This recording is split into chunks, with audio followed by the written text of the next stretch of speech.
La Genèse, chapitre 13. Abram remontait d'Égypte vers le midi, lui, sa femme et tout ce qui lui appartenait, et Lot avec lui. Abram était très riche en troupeaux, en argent et en or. Il dirigea ses marches du midi jusqu'à Béthel, jusqu'au lieu où était sa tente au commencement, entre Béthel et Haï, au lieu où était l'autel qu'il avait fait précédemment. Et là, Abram invoqua le nom de l'Éternel. Lot, qui voyageait avec Abram, avait aussi des brebis, des bœufs et des tentes. Et la contrée était insuffisante pour qu'ils demeurassent ensemble, car leurs biens étaient si considérables qu'ils ne pouvaient demeurer ensemble. Il y eut querelle entre les bergers des troupeaux d'Abram et les bergers des troupeaux de Lot. Les Cananéens et les Phéréziens habitaient alors dans le pays. Abram dit à Lot, « Qu'il n'y ait point, je te prie, de dispute entre moi et toi, ni entre mes bergers et tes bergers, car nous sommes frères. Tout le pays n'est-il pas devant toi? Sépare-toi donc de moi. Si tu vas à gauche, j'irai à droite.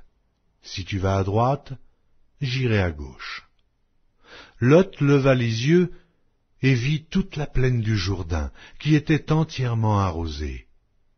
Avant que l'Éternel eût détruit Sodome et Gomorrhe, c'était jusqu'à Tsoar, comme un jardin de l'Éternel, comme le pays d'Égypte. Lot choisit pour lui toute la plaine du Jourdain, et il s'avança vers l'Orient.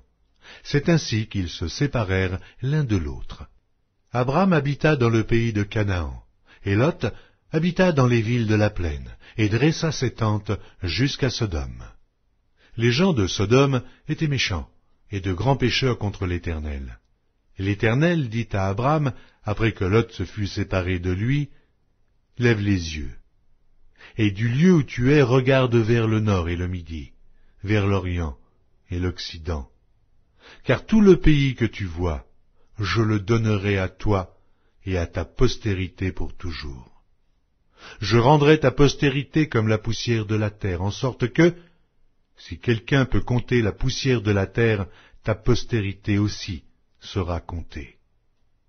Lève-toi, parcours le pays dans sa longueur et dans sa largeur, car je te le donnerai. » Abram leva ses tentes et vint habiter parmi les chênes de Mamré, qui sont près d'Hébron, et il bâtit là un autel à l'Éternel.